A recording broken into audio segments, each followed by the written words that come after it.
Hello and welcome to Patrick's Models and Transport. Right, I'll update you on what I did with BR39. So last night off camera I cleaned all the bits and pieces, all the components. I cleaned all the axle boxes. I got rid of all the old technical petroleum jelly mixed with Zamac dust that was here on the very first axle. You remember that. And now I'm going to give you a technical demonstration on how this locomotive works. So just let me add my extra glasses. Oh, I think we're going to lift this up a bit. Maybe we need to be a bit taller. Aye, we're a wee bit higher up, that's better. Okay. Right.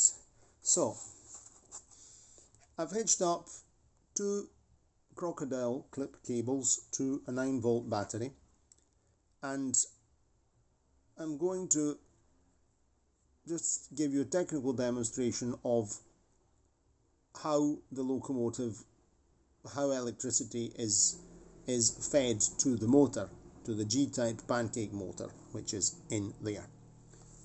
So on one side here we have the, I'm getting a toothpick because it's easier to point with a toothpick than with a big screwdriver.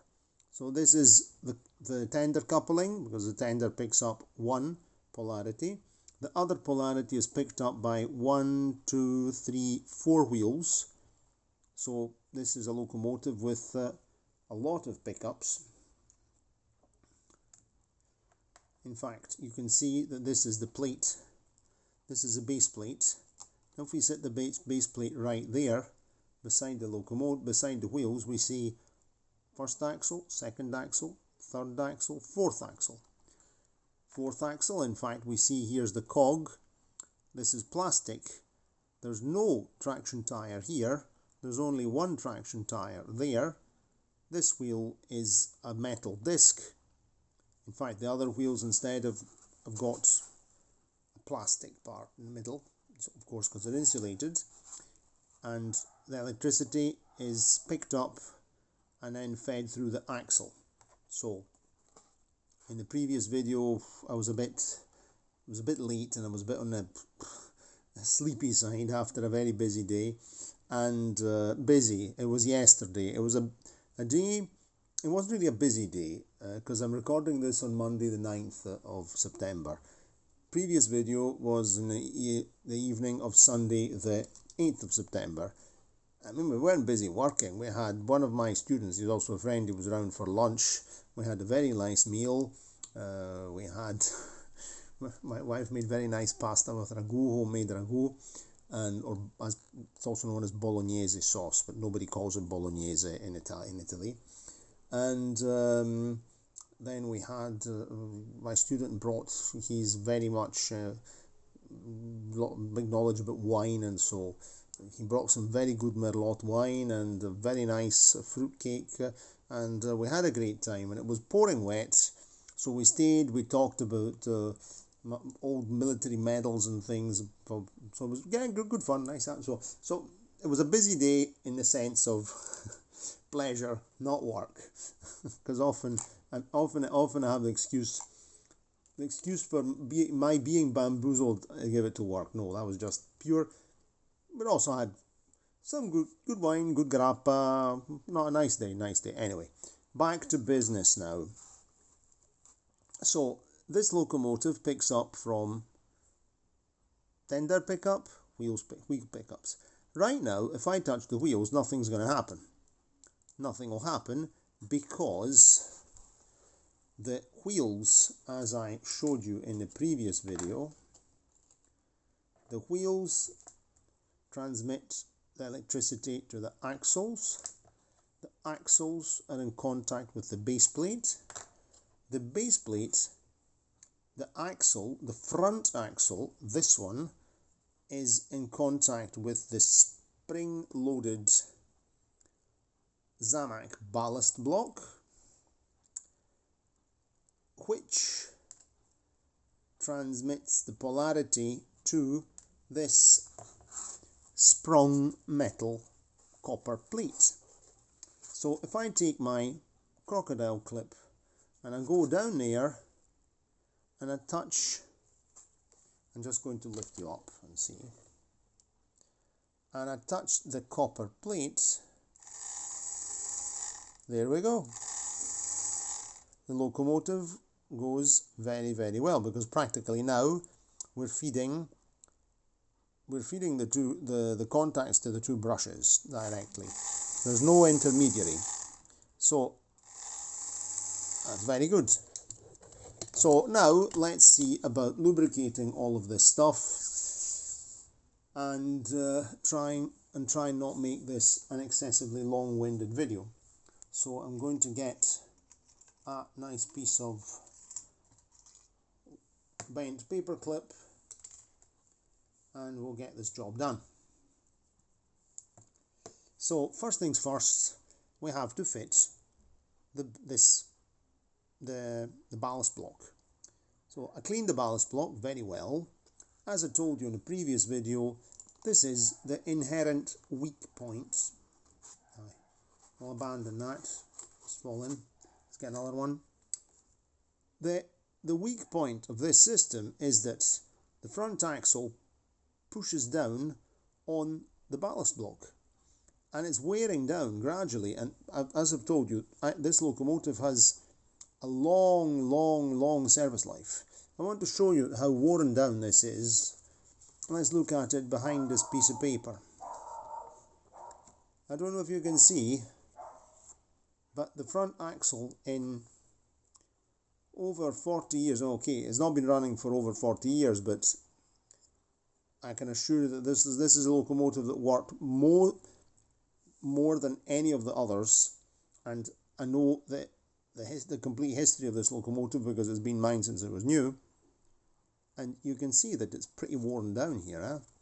And Lima didn't provide any form of lubrication.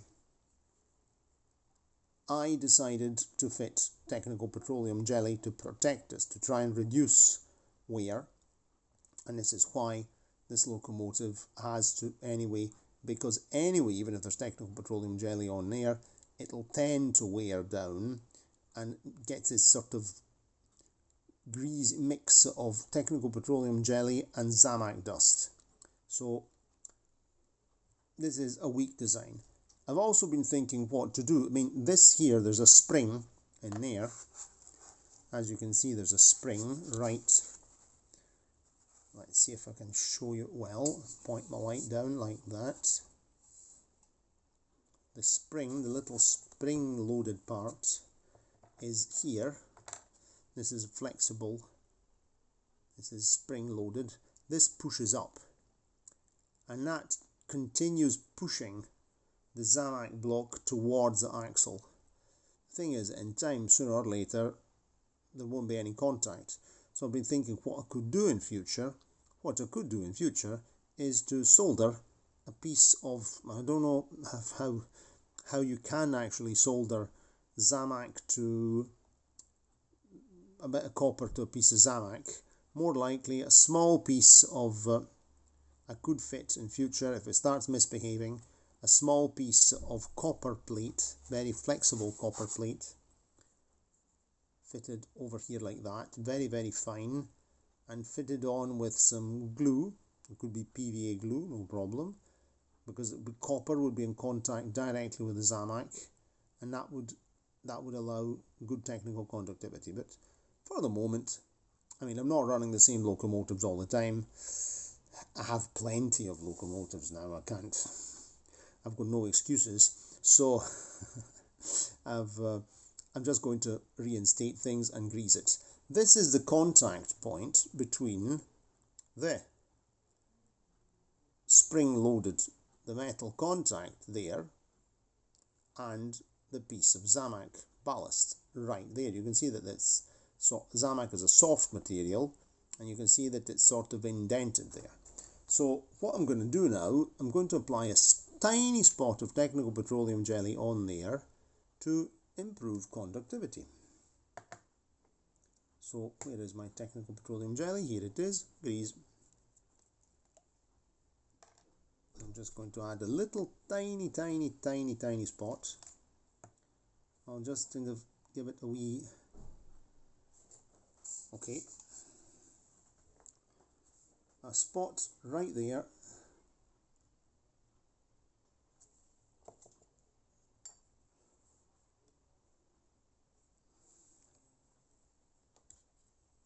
Spot there like that to improve conductivity. Okay, and now we have to fit this boy here under the wheel set, which is easier said than done, and I don't remember what way it's best to go in. How did it come out last night? I do not remember. The idea is to sort of go in one direction and sort of get there.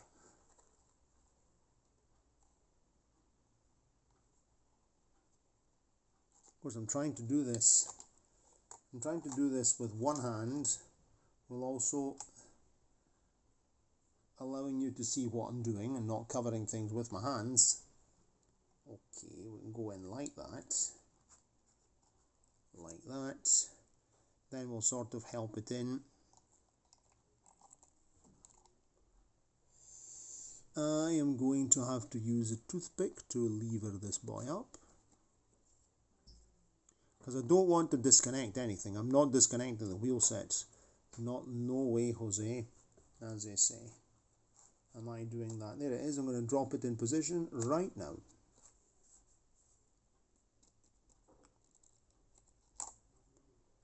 That should be dropping in. There we go. That's it in place. And now that it's in place, I like of these Lima, you drop the cogs, the drive axle here, it meets up with the gears over there, you can see, and this quarters itself on its own, no problems, not like a Peacock locomotive with all those dreadful cogs and gears. So let's see if this thing here is doing its job.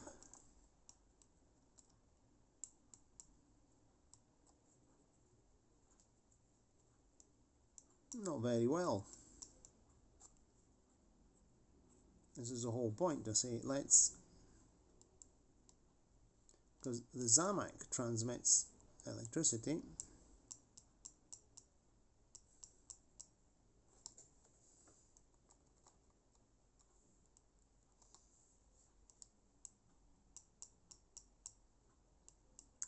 Could be that it doesn't like any technical petroleum jelly there. So that is an idea we're going to drop. I'd never tried that. In this case here, it's making a film. Because this here should start. It's not working. So we're going to have to take it out. Trial and error. This thing was a new idea, the one of the technical petroleum jelly in there. I'm just going to lever this out using the toothpick. But anyway,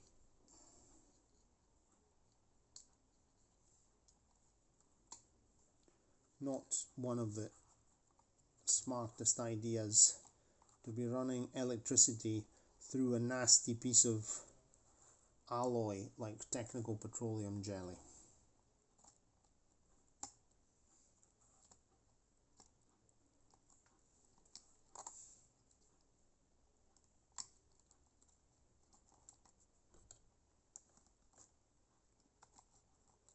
Okay, so we can forget about this. Probably, in fact, in spring 2023, I'm going to clean this now. Let's get some lighter fluid and get rid of that, degrease that immediately. In 2023, in spring 2023, I opened this locomotive up to sort of lubricate it and things, and knowing how it was made, and I applied plenty of technical petroleum jelly. For example, Juef locomotives thrive on technical petroleum jelly, on their pickups and things. You clean and they go very, very well. For example, the Jouef locomotives generally rely on split axles, and technical petroleum jelly on the pickups. That is absolutely fantastic. Great results. On this, and the same applies to these standard, usual Lima locomotives with the bogie, no problem at all. With this Zamac setup, I've noticed that technical petroleum jelly can be more of a hindrance than a help. In fact, in spring 2023, after greasing it very well, it wasn't working, and I had to open it up again and wipe off most of the grease. So this is something that's not, so it's really, to make this system here, it's an absolute, Achilles heel of the system. Other locomotives in my collection, the Picos, have also got these kind of ballast blocks, low down axles. And of course they're conductive because the chassis is conductive. But the wheels are not, the axles are not in contact with the Zamac ballast. The axle boxes sit higher, and in fact the pickups on the Pico locomotives, the BR64, the BR75, are on the wheels. They've got wiper pickups on the tyres, behind the wheels, and so on. And the wheels, the axles, the wheels are insulated. So each rail, the wheel discs, if I see one, just to not say something that's completely wrong, I'm going to bring one here close by. Bear with me 1 second.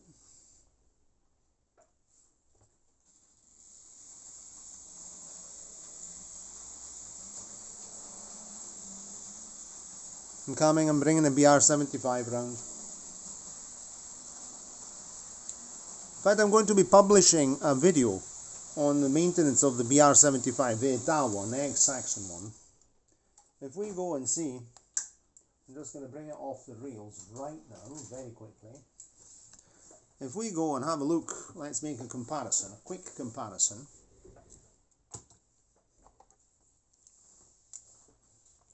Right, here's the Pico BR64. We'll have a look at the wheels.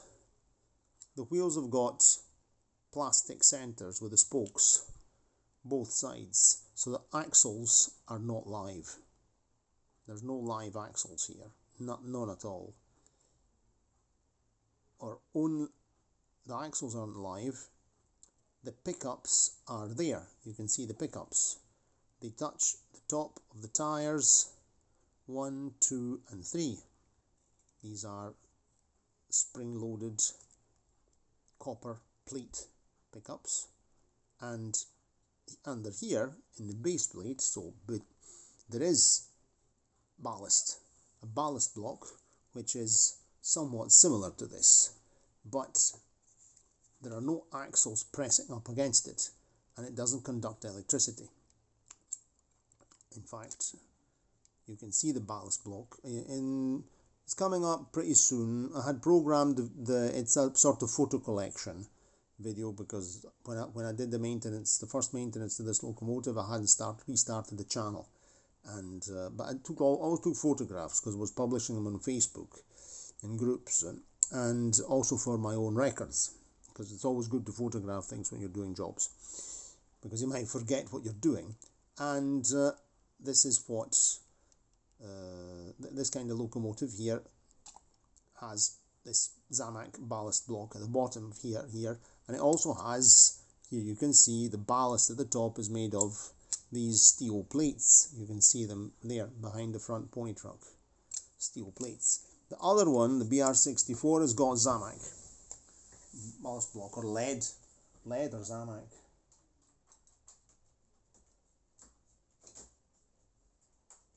Okay, that's that locomotive back on the track. So let's clean this boy out. Let's see if things are working again. Let's get our battery. Oops. Let's not start the locomotive with the wheels in that condition.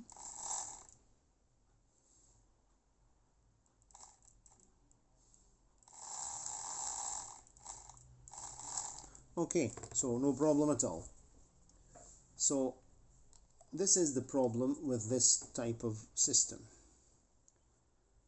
And I've even been thinking what we could do to even eliminate this system here completely, because this is, the thing is, you do need to have the weight at the bottom, ballast, to keep it on track. That's fundamental. So we do need this piece of, and you can even see that it's kind of bent upwards in time because it's subject to pressure under there, you see.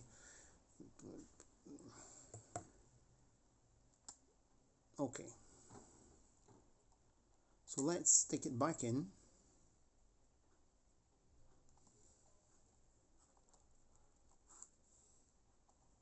Pardon the hand, I'm trying to go in this way.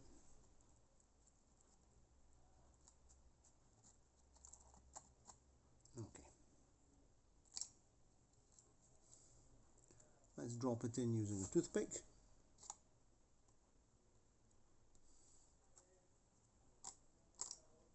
So, okie doke, and let's see if this is working.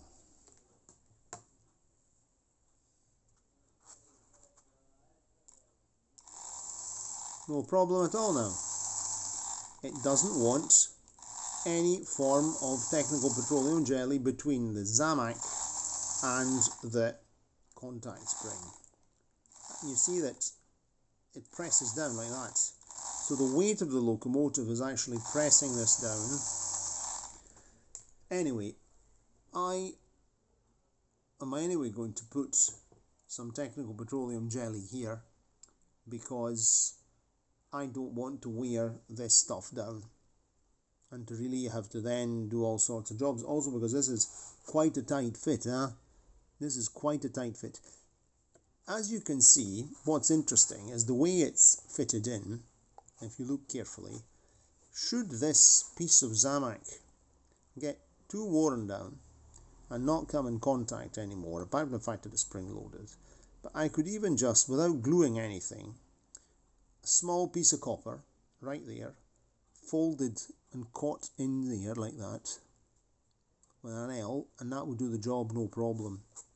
But we'll let things work as they were designed for the moment. You see, it's live.